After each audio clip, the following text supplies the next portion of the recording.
Como é que está seu coração aí, irmão? Você está preparado para receber a palavra de Deus? Quem está preparado para receber a palavra de Deus? Amém. Eu sempre digo que nós estamos vivendo dias tão difíceis, onde a nossa mente ela tem sido bombardeada com várias situações, para que ela se torne uma mente, vamos dizer assim, indisposta para ouvir a voz de Deus, para que a gente fique distraído, para que a gente fique disperso. Interessante que a Aurinete orou agora há pouco dizendo: tira a dispersão, que é o que? A falta de concentração. Então nós temos um tempo em que a mente do ser humano moderno, ela tem uma dificuldade muito grande de se concentrar nas coisas de Deus, mas tem uma facilidade muito grande de dispersar para as coisas do mundo, né? Porque, irmãos, o mundo jaz no maligno, né? Jaz significa morto. Quando você vai lá no cemitério, tem uma lápide lá, está jaz fulano de tal, quer dizer, fulano de tal está morto aqui. Então o mundo está morto no pecado, mas você está vivo em Cristo.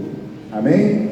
Você está vivo em Cristo. E não, então celebre a vida, celebre o fato de você estar aqui nessa noite, no lugar onde a vida é celebrada através do doador da vida, que é Cristo. E no ano passado nós falamos sobre 1 Coríntios 11:1, onde o apóstolo Paulo diz: sede meus imitadores, como eu sou de Cristo. E nós falamos que para imitar é necessário se identificar, né? Porque não basta você imitar alguém, você precisa se identificar com alguém, quando o caso é viver a vida daquela pessoa, ou viver igual àquela pessoa, ou seguir os passos daquela pessoa, né? Então eu posso imitar uma pessoa sem ter compromisso nenhum com ela, né? Eu posso imitar o Silvio Santos aqui, ai, quem quer dinheiro, sem ter nenhum compromisso com ele. Respeito muito essa pessoa que eu imitei aqui agora, porque foi um homem que marcou a vida de muita gente na televisão, mas chegou o dia dele partir também, né? Mas eu não tenho, vamos dizer assim, eu não conheço a vida do Silvio Santos, não tem nenhum valores assim que eu conheça profundamente, que eu posso dizer, me identifico com ele completamente. Agora com Cristo não, com Cristo é diferente. Nós somos chamados a uma identificação de vida com Jesus. E eu lembro que no domingo passado eu citei um texto da palavra de Deus, que está lá em João capítulo 6, não abra sua Bíblia ainda, porque daqui a pouco, a hora que eu falar para você abrir a Bíblia, você vai ver que é o texto que nós vamos ler, nós vamos meditar. Mas eu estou apenas fazendo aqui uma introdução. Quero que você fique à vontade, já estou aqui embaixo para interagir com você melhor. João 6 é o momento quando Jesus ele está falando com a multidão.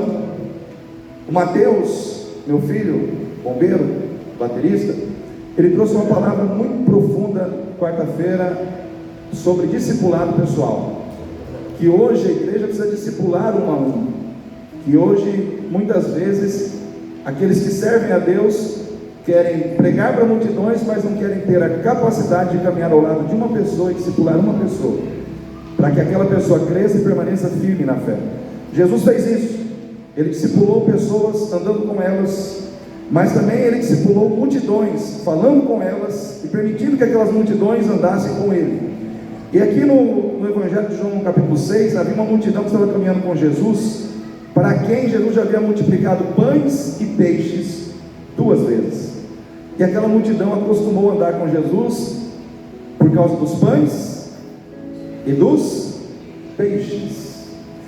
Só que chegou um momento que Jesus falou: ó, vamos elevar o nível da nossa conversa, vamos parar agora de falar de pães e de peixes, vamos falar de coisas mais sérias, vamos falar de propósitos mais elevados, vamos falar de situações que confrontam a nossa espiritualidade, aonde vocês agora vão ter um compromisso comigo, aonde vocês vão realmente agora viver um compromisso mais profundo comigo a nível espiritual. Aí quando Jesus começa a usar o exemplo dos pães e dos peixes para falar que Ele é o pão da vida, que o sangue dele é bebida, que a carne dele é comida, e aquele que se alimenta dele tem vida eterna.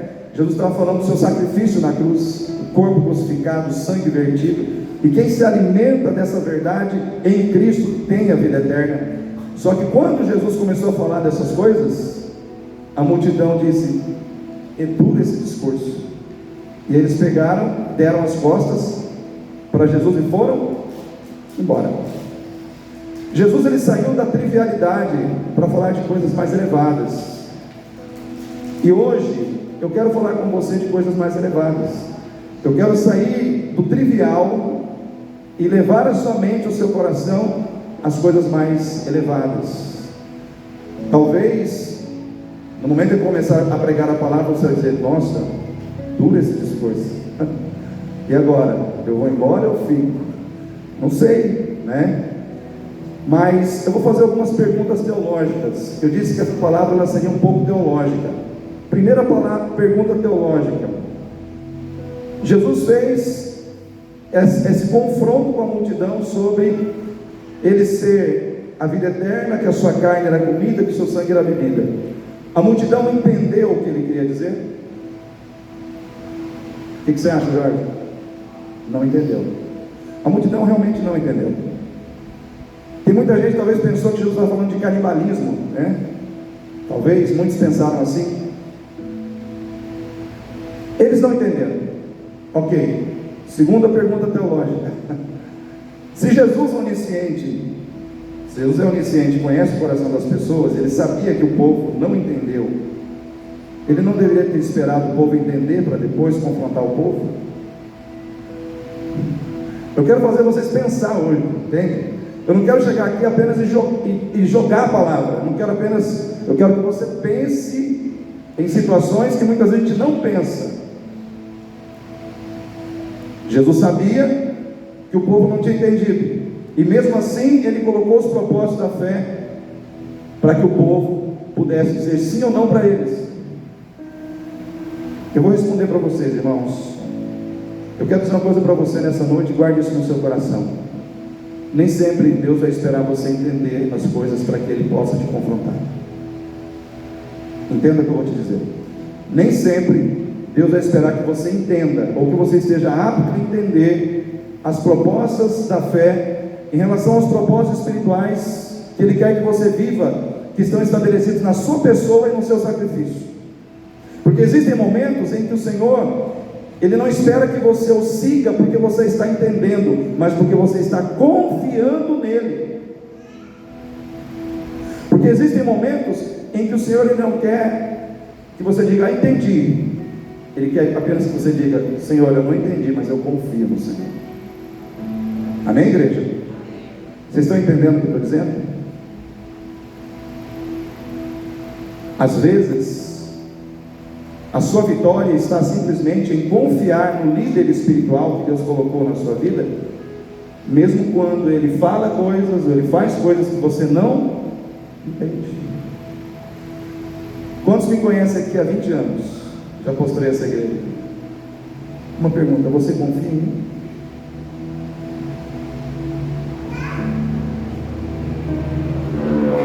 Pergunta. Eu não queria ser pastor de vocês, irmãos, na boa. Eu lutei com Deus para não ser pastor. Aí Deus falou: mas é você. Eu falei: mas Senhor, tem mais gente melhor. Deus falou: é você. Eu falei: Senhor, pensa bem. Não, é contigo. E desde o momento que eu assumi essa missão, eu assumi com o propósito de fazer o melhor para Deus e cuidar da vida de cada um de vocês da melhor maneira possível. Pare para pensar se muitas vezes, em momentos em que eu agi de maneira que você não entendeu, qual foi a sua reação? Eu não entendi o pastor Gaudilei. Quantas vezes eu agi de uma maneira que talvez que no teu coração as coisas não está claro isso, mas eu vou confiar. Porque, irmãos, o que nós temos que entender é o seguinte: aquela multidão, quando ela ouviu de Jesus o que ela não entendeu, ela não parou para analisar que ela poderia estar errada e Jesus podia estar certo. Ela não parou para avaliar que aquele Jesus que multiplicou pães e peixes 2 vezes e mostrou vários milagres, ele era digno de toda a confiança. E muitas vezes nós precisamos parar para avaliar que na nossa vida nós temos que pensar sobre essas questões de alinhamento mental, de alinhamento de entendimento, de sentimento e de fé. O apóstolo Paulo, ele fala aos Filipenses no capítulo 2, versículo 2, Aumentem o meu gozo, a minha alegria, tendo o mesmo sentimento, tendo o mesmo amor e caminhando numa mesma direção, ou buscando a mesma coisa. Isso quer dizer que o que o apóstolo Paulo queria que a igreja de Filipos tivesse era concordância de mente e concordância de coração. E eu fico preocupado quando eu estou pastoreando uma igreja e de repente começo a perceber que está faltando concordância de mente, ou está faltando concordância de coração. Tipo, tem pessoas que concordam comigo da boca para fora, mas dentro não concordam. Tem pessoas que têm situações dentro de si, que às vezes são barreiras que estão sendo carregadas, e isso está impedindo a gente de sentir a mesma coisa, pensar a mesma coisa e caminhar numa mesma direção.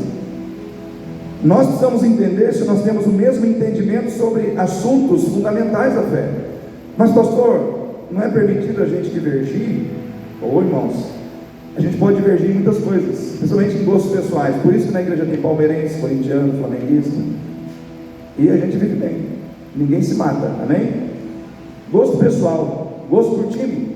Uns gostam de carne, outros gostam de legumes, né? Tranquilo. Em relação a essas questões, nós podemos ter as nossas diferenças com toda certeza, isso enriquece o nosso relacionamento. Mas quando se trata de fundamentos da fé, a gente tem que ter concordância. Será que nós pensamos a mesma coisa sobre o valor da oração? Qual é o valor que a oração tem na tua vida e qual é o valor que a oração tem para a minha vida? Será que nós entendemos isso da mesma maneira? Qual é o valor que cultuar a Deus, estar na casa de Deus, tem para a tua vida? Será que é a mesma coisa que eu entendo? Será que o mesmo valor que você dá a culto é o mesmo valor que eu dou? Estudar a palavra, se enxerga a palavra, qual é o valor que você dá a isso? Será que nós estamos concordando sobre a importância de se estudar a palavra? Será que nós temos concordância naquilo que verdadeiramente vai fazer a gente fluir em Cristo e caminhar na mesma direção? Será que nós concordamos e caminhamos na mesma direção sobre o valor do evangelismo de pessoas nesse tempo? Precisa haver evangelismo de almas. Pessoas que estão lá fora precisam ser salvas e trazidas para os pés de Jesus. Será que nós estamos concordando nisso? Então hoje, irmãos, eu quero pensar com você sobre um tema que para mim é de suma importância. Eu vejo que nós estamos vivendo hoje, presta atenção no que eu vou falar, nós estamos vivendo hoje um cristianismo de facilidades, um cristianismo que ensina o cristão cada dia mais a dar menos para Deus, a dar menos do seu tempo, a dar menos da sua dedicação, a dar menos do seu serviço e a dar mais de si mesmo para si mesmo. Nós estamos vivendo um tempo em que as pessoas estão vivendo mais para si do que para Deus. Isso é uma tendência. O problema é, eu estou nessa tendência ou estou contra a tendência, né? Como é que eu estou vivendo? Tem crente que a fé dele é regida pelo fator climático. Esfriou, acaba a fé da pessoa. Choveu demais, igreja não existe para mim. Ou são questões que vão mostrando que a pessoa, o compromisso dela é muito circunstancial, gira em torno de circunstâncias. Na sexta-feira, no culto de libertação, eu falei sobre o cego de Jericó. Um dos exemplos que ele nos deu foi a perseverança diante das dificuldades. O cego levantou clamando por cura em direção a Jesus, mas se levantou a multidão dizendo: cala-te, não incomode o mestre. Sabe o que o cego fez? Clamou mais alto ainda: Jesus, filho de Davi, tem misericórdia de mim. E o resto, eu não estou nem aí. As dificuldades, ele passou por cima para buscar a Jesus. E tem muito crente que qualquer coisinha para ele, qualquer probleminha, qualquer circunstânciazinha da vida, qualquer palavra maldita dentro da igreja, um irmão que não abraçou, alguém que olhou torto, já é motivo para não estar na igreja. E nós temos que parar para pensar em que pé nós estamos hoje, né? Às vezes as barreiras vêm, as dificuldades vêm, e como eu disse na sexta-feira, a vida é dura para quem é mole. Isso não está na Bíblia, tá, irmãos? Isso é ditado popular. Tá? Ou o pastor não está esse versículo aí, achei legal. Não está na Bíblia, tá? A vida é dura para quem é mole. Quanto mais mole você for, mais duras as coisas vão ficar para você. Então nós temos que entender algo que é fundamental na nossa vida como cristãos, e esse é o tema desse estudo, não é uma palavra, é um estudo. Nós vamos estudar hoje sobre a revelação e o entendimento da vontade de Deus. Nós vamos entender, nós vamos mergulhar na vontade de Deus, nós vamos entrar na vontade de Deus e extrair desse estudo aquilo que Deus quer falar conosco sobre a vontade dele. A vontade dele. A vontade de Deus é importante na sua vida, irmão? Levanta a mão aí, quem considera a vontade de Deus importante.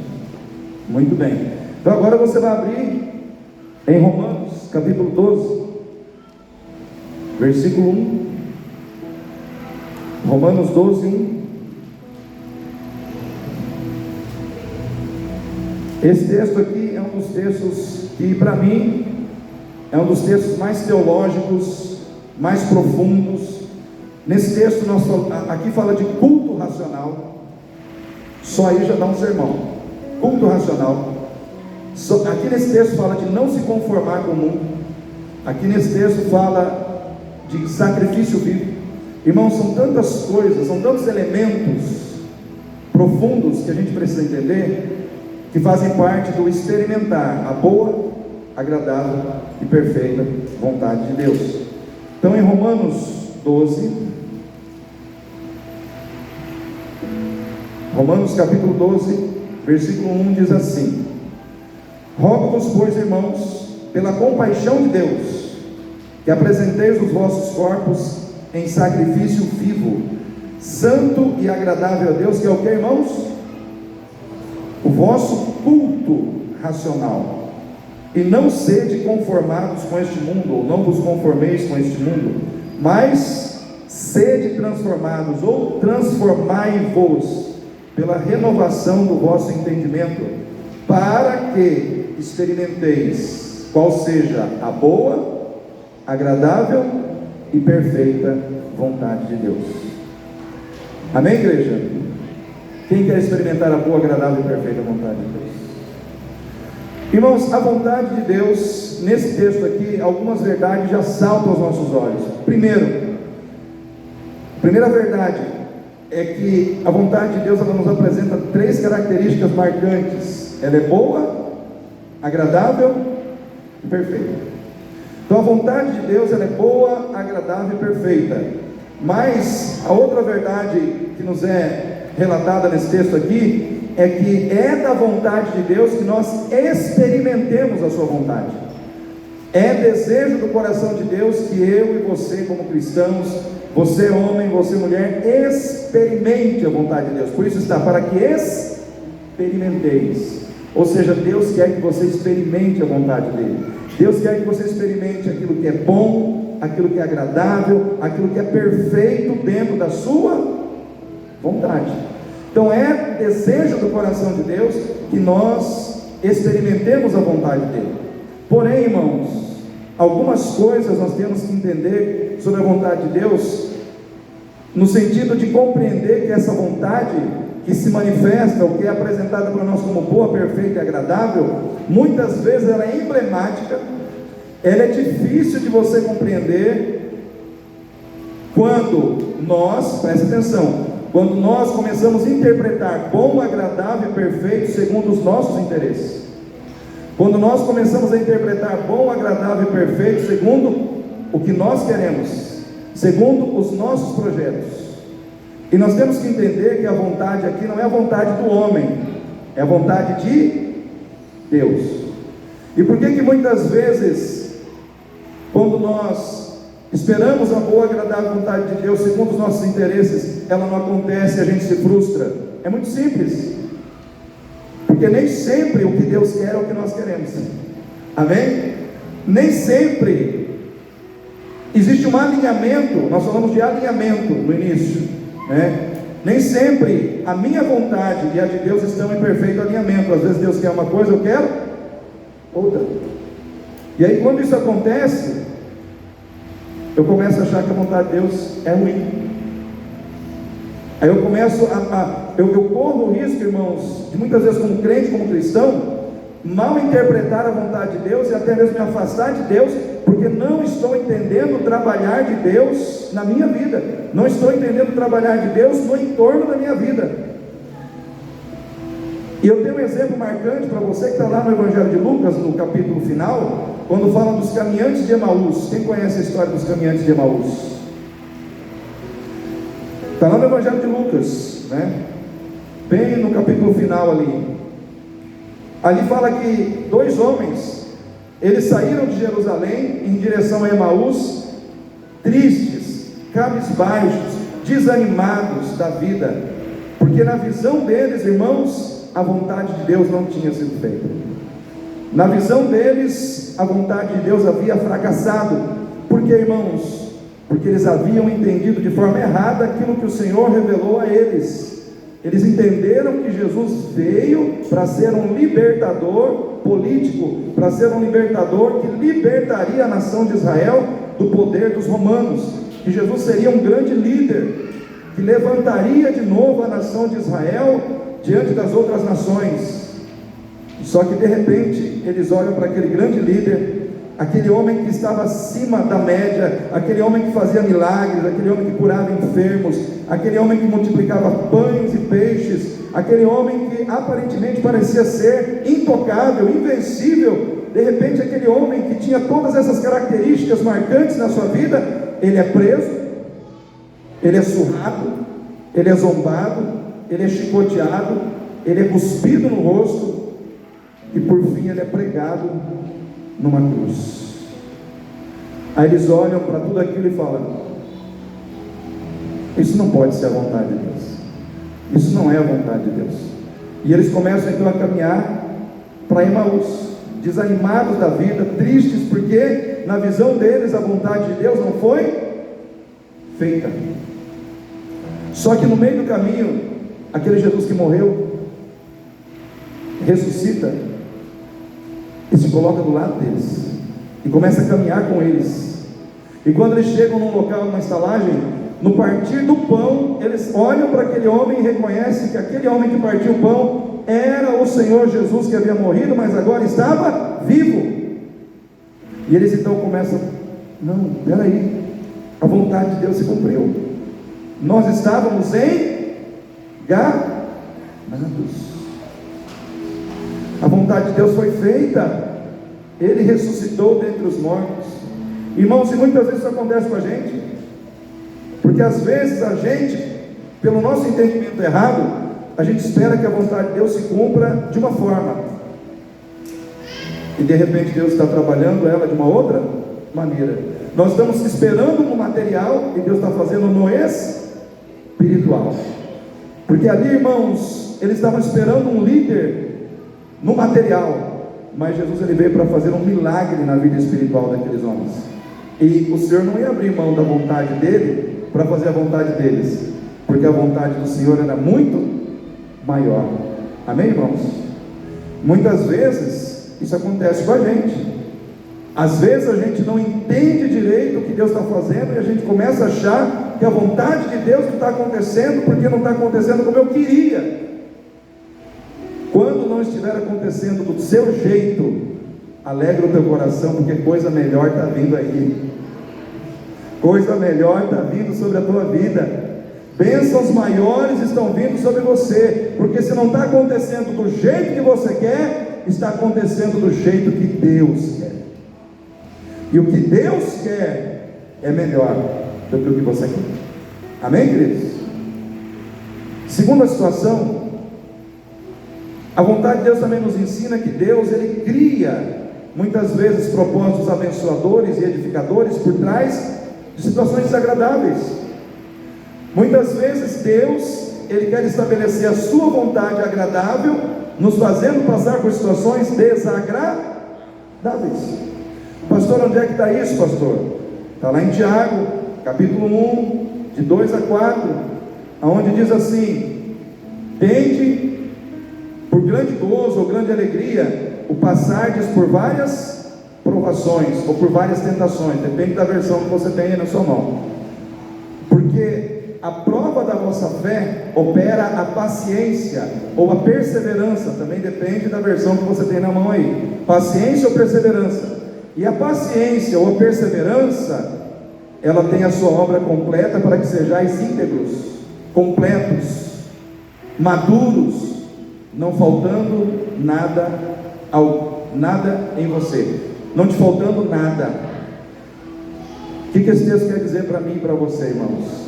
Que às vezes, dentro da vontade de Deus, eu e você passamos por provações, por situações que nos fazem chorar, por situações que nos fazem sofrer, por situações que nós não gostaríamos de passar. Mas por quê, pastor? Simplesmente porque Deus quer que você seja mais paciente, simplesmente porque Deus quer que você desenvolva perseverança e amadureça, e seja aperfeiçoado passando por aquelas situações. Porque para Deus, mais agradável do que te agradar é fazer de você uma pessoa melhor. Amém? Mais agradável do que atender os seus desejos ou te poupar de sofrimentos é transformar você. O texto não disse que nós seremos transformados, né? Então Deus tem um trabalho, Ele quer concluir esse trabalho na nossa vida. Salvação não é apenas te colocar no céu, irmão. Salvação é trabalhar na sua vida enquanto você estiver aqui na terra, até o momento que você subir para o céu. Você está num processo constante de mudança, de transformação em Cristo Jesus. Terceiro ponto, isso aqui tudo que eu estou falando é introdução. Terceiro ponto da vontade de Deus. Aí eu faço uma pergunta agora, uma pergunta teológica. Quando Deus quer, presta atenção, quando Deus quer, não há necessidade de o homem se posicionar, porque Deus vai fazer de qualquer jeito. E aí?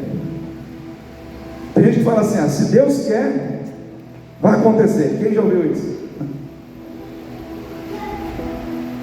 Pois é, existe um pensamento teológico que pensa assim.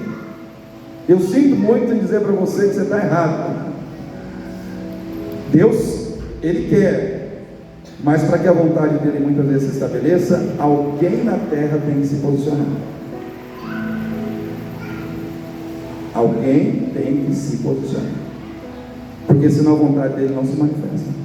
Quem quer a boa, perfeita e agradável vontade de Deus aqui? Irmãos, exige esse posicionamento para que Deus libere vitórias que estão travadas, para que Deus libere bênçãos que estão impedidas, para que Deus opere. Pessoas têm que se posicionar. Pastor, me dê exemplos. Com certeza. Receba o primeiro.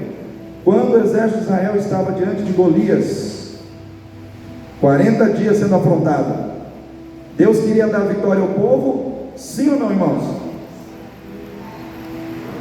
Mas o que precisava acontecer para aquela vitória vir? Precisava que uma pessoa tivesse coragem de enfrentar o gigante. Sim ou não? Irmãos, o trem ficou travado ali, nada saía do lugar. Deus queria dar a vitória, era a vontade de Deus abençoar o seu povo, era a vontade de Deus dar a vitória ao seu povo, porém ninguém se posicionava, e isso ia atrasando a vitória. A vitória já podia ter vindo faz horas. Vou repetir, a vitória já podia ter vindo faz horas. A vitória já poderia ter sido dada faz tempo, mas ela está travada por falta de posicionamento. Eu quero dizer uma coisa para você, igreja. Todos nós queremos viver a boa, agradável e perfeita vontade de Deus, mas muitas vezes nós não estamos nos posicionando dentro da vontade de Deus, e nós estamos impedindo Deus de fazer o que Ele quer fazer por nós. Sabia que quem está impedindo a tua bênção é você mesmo? Não é nem o diabo. Muitas vezes nós estamos impedindo Deus de agir, porque a gente não se posiciona. Guarde o que eu vou dizer, posicionamento gera mudança. Quando Davi, ele vai lá, baixinho, loirinho, não botava medo em ninguém, mas ele se posicionou em fé, diante do povo de Israel, diante do gigante. Tudo começou a se movimentar ali, irmãos. As coisas começaram a acontecer. Deus não precisa de ninguém grandão. Deus não precisa de ninguém com 2 metros de altura, eloquente, que tem uma voz poderosa. Deus precisa de uma pessoa às vezes mirradinha, magrinha, mas que tenha fé, que acredita que Deus é Deus e que Ele faz o que precisa ser feito. Davi se posicionou. Hoje, irmãos, existe um espírito de covardia, parece que no coração dos crentes, no meio da igreja, né? Nós temos que nos posicionar, irmãos. Temos que nos posicionar dentro da palavra de Deus, dentro da vontade de Deus, em amor, mas temos que nos posicionar. José do Egito, quem lembra de José? Irmão, José, ele era um rapaz que com 17 anos ele recebeu um sonho que ele seria exaltado, e todos sabem que esse sonho culminou aonde? No Egito, onde ele se tornou governador do Egito. E lá adiante sua família toda foi lá pedir comida, e todos se prostraram diante dele. Ele recebeu uma visão de que aconteceria na terra o seguinte: 7 vacas gordas e 7 espigas saudáveis. 7 vacas gordas, 7 espigas saudáveis representavam 7 anos de fartura na terra, colheita abundante. Só que depois vinham 7 vacas magras, engoliam as vacas gordas, e vinham as espigas mirradas, feias, e acabavam, engoliam também as espigas boas, que representavam 7 anos de escassez, de perda na terra. Aí quando ele compareceu diante de Faraó para falar sobre isso, José disse assim: faça-se a vontade de Deus. Foi isso que ele disse, irmãos? Porque quando Deus quer, Ele faz. Foi isso que ele falou? Não. Olha o que ele falou. Ele falou: é necessário que seja levantado um homem, e seja lhe dado autoridade para fazer gestão dos recursos na terra. Presta atenção. É necessário que alguém seja levantado com autoridade nesse reino. Alguém. Necessário que alguém seja levantado, né? E é o que aconteceu. O faraó falou: não tem melhor pessoa para fazer isso do que você. Então naquele momento ele se posicionou, e através do seu posicionamento o Egito comeu, sua família comeu. A vontade boa, agradável e perfeita de Deus se manifestou sobre toda. Mas porque uma pessoa se posicionou. Uma pessoa se posicionou. Josué, irmãos, terceiro exemplo, aí eu encerro aqui essa reflexão sobre esse ponto. Josué, no finalzinho da sua vida, já velho, vendo o povo se desviar e adorar os deuses das nações pagãs, ele vê aquela situação e ele fala: bom, já fiz a minha parte, agora o povo que se vire, seja feita a vontade de Deus. Foi isso que ele fez, irmãos? Ele chamou o povo e disse: é o seguinte, se vocês querem servir aos deuses, ele cita um monte de nome de povos, que eu não vou citar aqui que eu vou errar, né? Aí ele disse: se vocês querem servir aos deuses dessas nações, fique à vontade. Só que ele diz: porém eu e a minha casa serviremos ao Senhor. Eu e a minha casa serviremos ao Senhor. Quem vai servir a Deus aqui com a sua casa? Dê uma salva de palmas para o Senhor. Eu e a minha casa. Vocês podem servir quem vocês quiserem, porém aqui nessa casa se serve a Deus. Aqui nessa casa se segue o Senhor, o Deus Todo-Poderoso, o Senhor dos Exércitos. E quando Ele se posiciona, o que acontece? O povo se posiciona com Ele. Irmãos, nós não podemos ser covardes. Nós não podemos deixar o mundo roubar de nós a capacidade de ser sal da terra e luz do mundo. O mundo está procurando conformar os crentes com o mundo. E se nós permitirmos que nós sejamos conformados com o mundo, a Deus, irmãos, acabou a nossa utilidade, acabou a nossa essência, nos tornamos mais um que está perdido aí fora. A Bíblia diz: não vos conformeis com este mundo, mas transformai-vos pela renovação do vosso entendimento. Então aqui eu quero colocar 3 situações que nós, como igreja, precisamos fazer para que nós possamos viver a manifestação da boa, perfeita e agradável vontade de Deus. Quem quer viver a boa, perfeita e agradável vontade de Deus aí? Primeiro, se você quer viver essa vontade com todas essas características, você precisa responder à compaixão de Deus com gratidão, devoção e sacrifício vivo. Você precisa responder à compaixão de Deus com gratidão, devoção e sacrifício vivo. Você pega o texto e diz assim: o apóstolo Paulo: rogo-vos que apresenteis os vossos corpos em sacrifício vivo, santo e agradável a Deus. A primeira coisa que ele diz é: rogo-vos pela compaixão. Ele faz a igreja olhar para onde? Para a compaixão de Deus. O teu Deus é um Deus de compaixão. Amém? O teu Deus é um Deus de compaixão. O que é compaixão? Compaixão não é sentir dó. Sentir dó é você sentir a dor do outro, mas passar embora. Puxa, senti, hein? Puxa, fiquei triste pra caramba, mas é a vida, né? Aí você vai embora. Isso é sentir dó. E muita gente sente dó só. Compaixão é você olhar para a dor do outro e dizer: eu vou fazer algo para resolver essa dor. Eu vou fazer algo para resolver esse problema. Porque compaixão, diferente de dó, a compaixão, ela é o amor em ação. É quando você coloca o seu amor em ação para ajudar alguém, para livrar alguém, para abençoar alguém. Compaixão é agir em amor para trazer solução para quem sofre. Então, quando Deus olhou para mim e para você, Ele viu o nosso sofrimento, Ele viu a nossa dor, Ele viu a nossa condenação, Ele viu a nossa condição de perdição no pecado.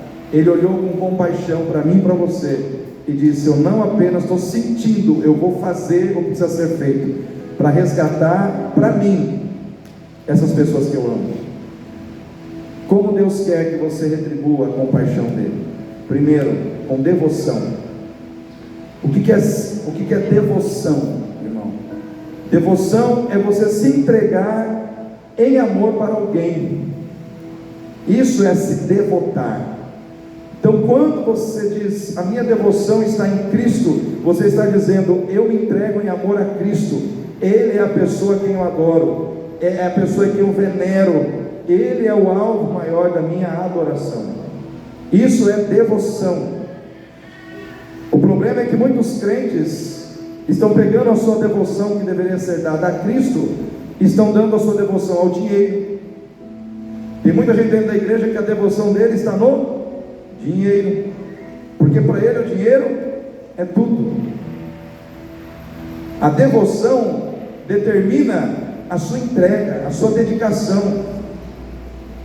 O alvo da sua devoção, por consequência, conquista toda a sua atenção, sua dedicação, seu esforço. E muitas vezes a gente vê que toda a dedicação de muitas pessoas, todo o esforço de muitas pessoas, toda a entrega de muitas pessoas não está na direção de Jesus, está na direção do dinheiro, ou das bênçãos materiais, ou dos prazeres da vida. E muita gente que a devoção dele está nessa direção.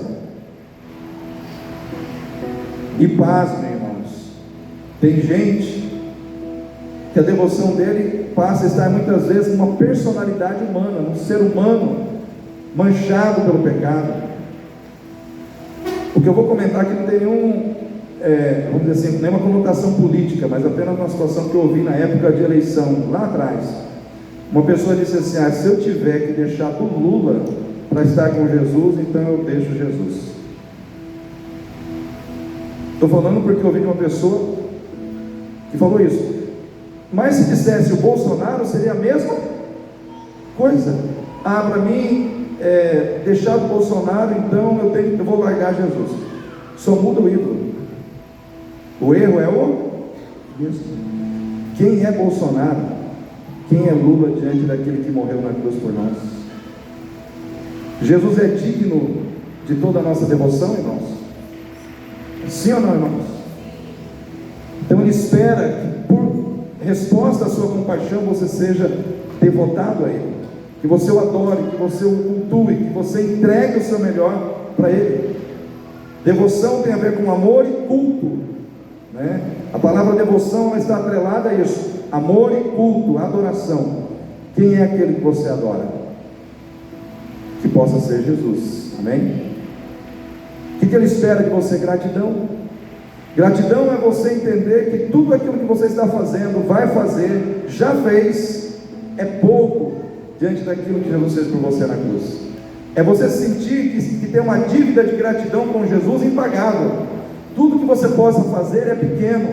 Ainda que você faça tudo o que precisa ser feito, você bate no peito e diz: inútil sou, porque fiz o que simplesmente deveria ser feito. Eu continuo adorando a Jesus. Ou seja, a minha gratidão a Ele é eterna, porque Ele morreu por mim, Ele derramou seu sangue por mim. O problema é que tem muito crente que vive a vida como se Jesus estivesse devendo alguma coisa para ele, estivesse devendo para ele um carro novo, uma casa nova, um casamento melhor. E aí o que acontece? Vive cobrando de Deus, não tem gratidão, não valoriza o que recebeu. Se você quer experimentar a boa, agradável e perfeita vontade de Deus, o caminho é gratidão. Em tudo dai graças, porque esta é a vontade de Deus em Cristo Jesus.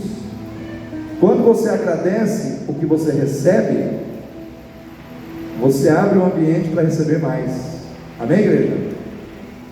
Gratidão é você passar muitas vezes por privação, é você passar por luta e ainda estar louvando e adorando o nome do Senhor. É muitas vezes você estar numa cadeia, como aconteceu com Paulo e Silas ali em Atos 16, amarrados no tronco, com os pés, com correntes, mas à meia-noite louvando ao Senhor. O que aconteceu? Deus desceu naquele lugar, com dores, sofrendo, apanharam, mas a gratidão estava pulsando em seus corações. Não permita que os seus problemas roubem de você a disposição de agradecer a Deus. Amém, igreja? Sacrifício vivo é a renúncia pessoal do nosso eu, é a renúncia pessoal da nossa vontade para fazer a vontade de Deus. Muitas vezes, para que a vontade de Deus seja estabelecida, você precisa abrir mão da sua. Ah, mas não é pecado. Nem sempre Deus vai pedir para você abrir mão de uma coisa que seja pecaminoso. Às vezes é necessário você abrir mão da sua vontade, simplesmente porque Deus precisa fazer a vontade dele, e você tem que abrir mão da sua vontade naquele momento. Quando Jesus estava no Getsemane, indo para a cruz, sentindo o peso da cruz, as dores dos cravos, todo o sofrimento que ele ia passar, ele disse: Pai, se é possível, afasta de mim, mas não se faça a minha, mas a tua vontade. Às vezes nós precisamos parar para pensar se nós estamos deixando de fazer a nossa para fazer a vontade de Deus. Talvez a grande questão hoje é, na vida da igreja, a igreja está mais comprometida com a vontade de Deus ou com a vontade do mundo? Aonde está caminhando o teu coração? Mais na vontade de Deus ou mais na vontade do mundo? O que tem aprisionado o teu coração? Todos entenderam esse primeiro ponto? Posso passar para o segundo? Quem quer viver a boa, agradável e perfeita vontade de Deus? O segundo ponto: não despreze, não considere como coisa insignificante o valor do culto racional na transformação da sua mente e da sua vida. Se você quer viver a boa, agradável e perfeita vontade de Deus, não despreze o valor do culto racional, no sentido de transformar a sua mente e a sua vida.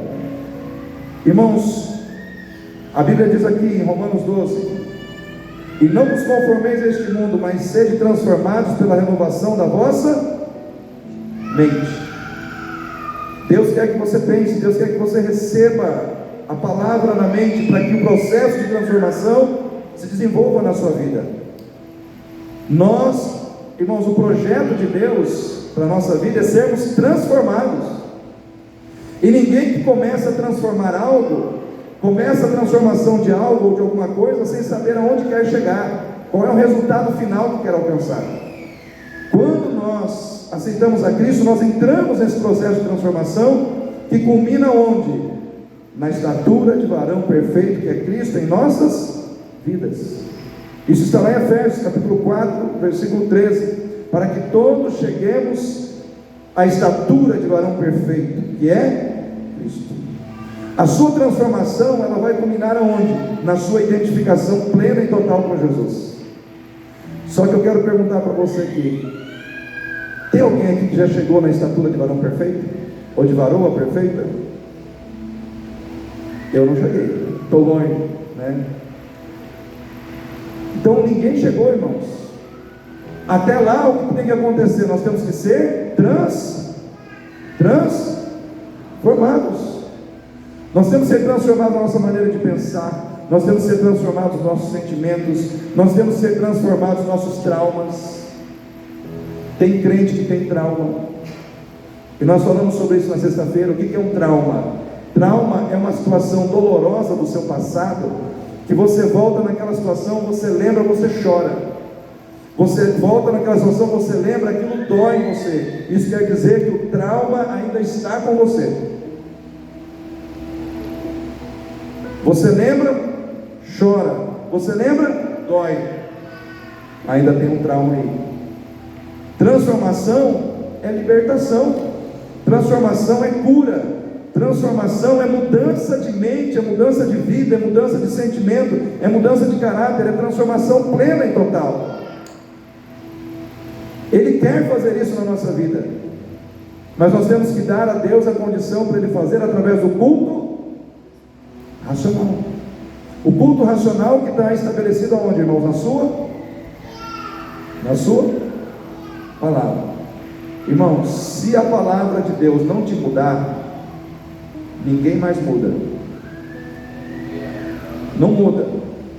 Se a palavra de Deus não mudar a tua vida, irmão, esquece. Não tem psicoterapeuta, psicólogo, tem ninguém que vai resolver você. A palavra de Deus é que transforma, porque ela é viva, ela é eficaz. Quando ela entra dentro de nós, ela traz para dentro de nós os princípios de Deus, os valores de Deus. Ela traz para dentro de nós a revelação do que é certo e do que é errado aos olhos de Deus. Quando a palavra de Deus vai entrando no nosso coração, irmãos, nós vamos nos enchendo da vontade de Deus. Por quê? Porque a vontade de Deus é a base da sua palavra. Então nós começamos a ser transformados, porque a palavra de Deus nos transforma. Jesus, ele crê que nós podemos ser transformados através de um processo de santificação. E aí ele disse: Pai, santifica-os aonde? Na verdade. E o que é a verdade? A tua palavra é a verdade. Em outras palavras, sem palavra não tem santificação. Você consegue entender isso? Às vezes o crente está muito, pensamentos promíscuos, está muito sem santidade na vida. Por quê? Porque está faltando palavra. O culto racional, ele não pode ser subestimado, irmão. Porque tem crente que diz assim: ai pastor, eu já ouvi essa palavra várias vezes, eu conheço tudo de palavra, esse texto aí eu já vi mais de 50 vezes, amém. Só que eu quero dizer uma coisa para você: quantos de nós aqui já pegamos um texto bíblico e já lemos esse mesmo texto várias vezes, e várias vezes a gente viu algo diferente no mesmo texto? Por quê? Porque a palavra de Deus, ela se renova, ela traz algo novo, às vezes em um pequeno texto. Agora você imagina em toda a palavra. Nós nunca vamos ficar satisfeitos de tudo aquilo que Deus tem para nos entregar, irmãos, porque a palavra de Deus é viva, ela é poderosa, ela é eficaz, ela revela coisas novas a cada momento novo da nossa vida. O Senhor vai trazer muitas vezes num texto que você já conhece algo novo, porque você está vivendo um novo momento, e Ele vai falar com você dentro desse novo momento que você está vivendo, usando a sua palavra. Lá em Ezequiel 37 fala do vale dos ossos secos. Deus pega o profeta, leva lá no vale de ossos e fala: ó, profeta, filho do homem, poderão viver esses ossos? O profeta diz: Senhor, tu sabes. Ele diz: filho do homem, profetiza e diz: ossos secos, ouvi a palavra do Senhor. Ouvi a palavra do Senhor.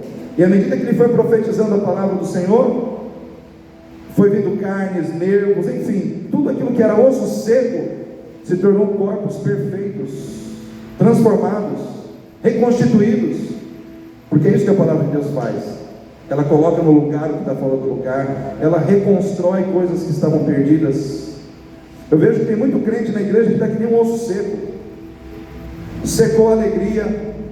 Tem crente na igreja que está que nem um osso seco, secou a alegria, secou a fé, secou o entusiasmo, secou a disposição de cultuar a Deus,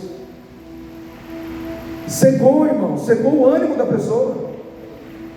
E onde é que está o remédio? Ouvir a palavra de Deus.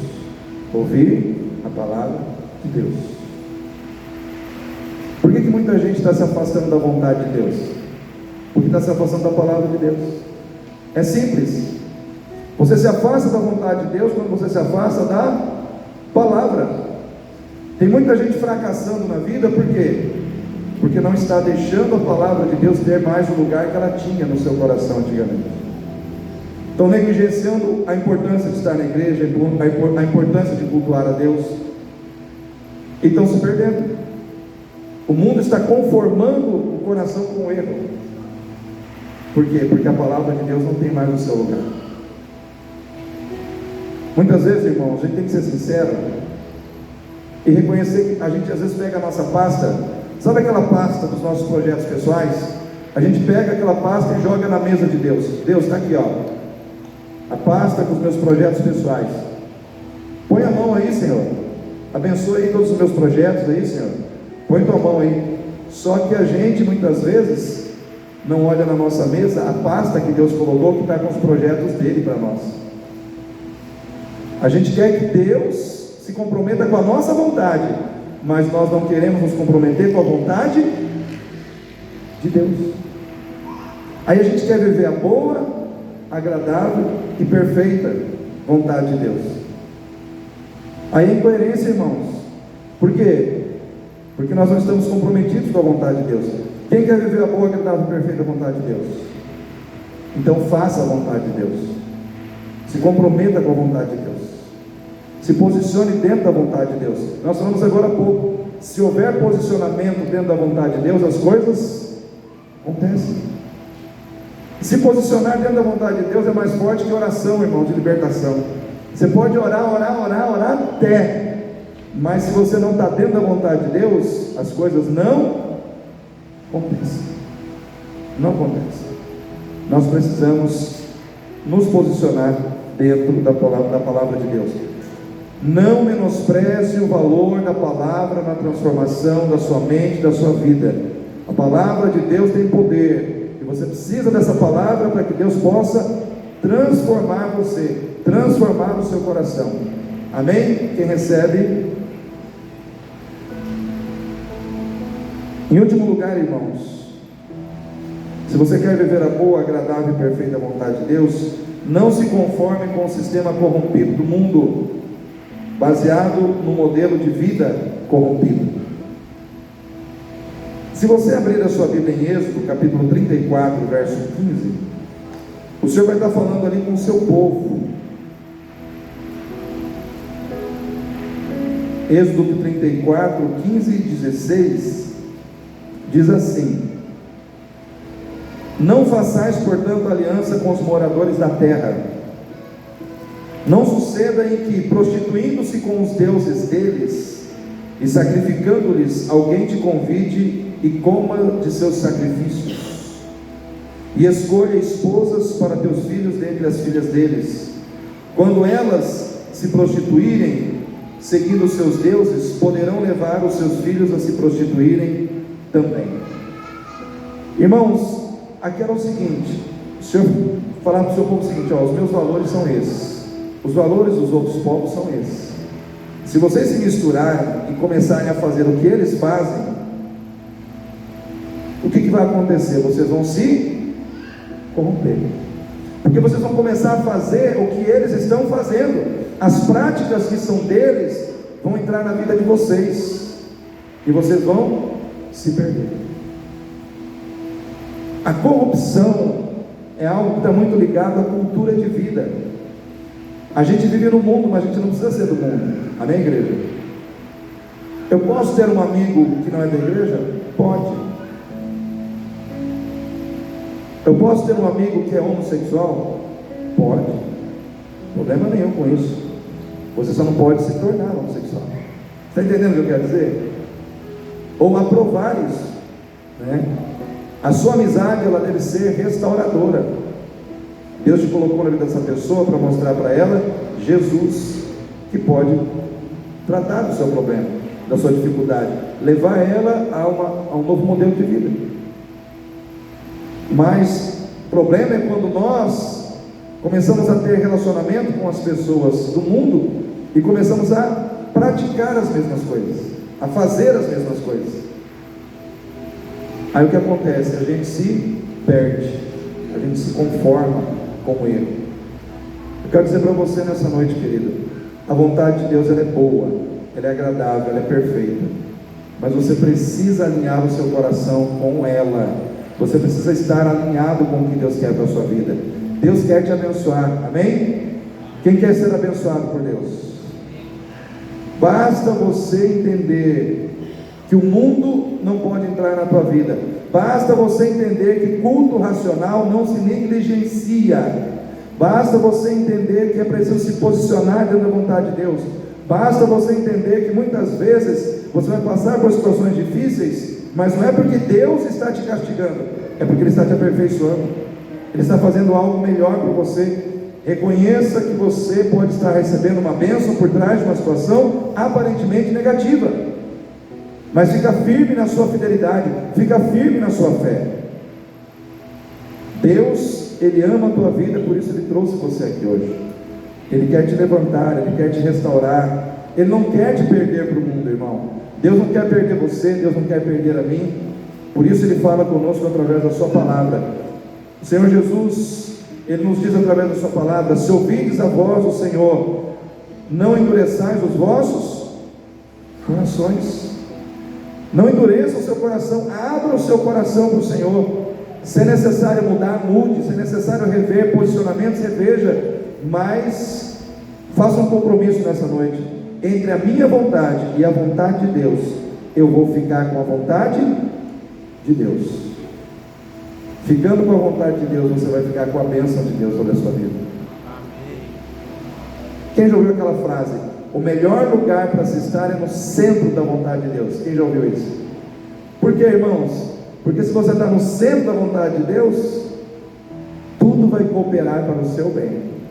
Todas as coisas cooperarão conjuntamente para que você seja abençoado, e automaticamente as bênçãos virão e te alcançarão. Quem crê nisso? Então fique em pé nesse momento.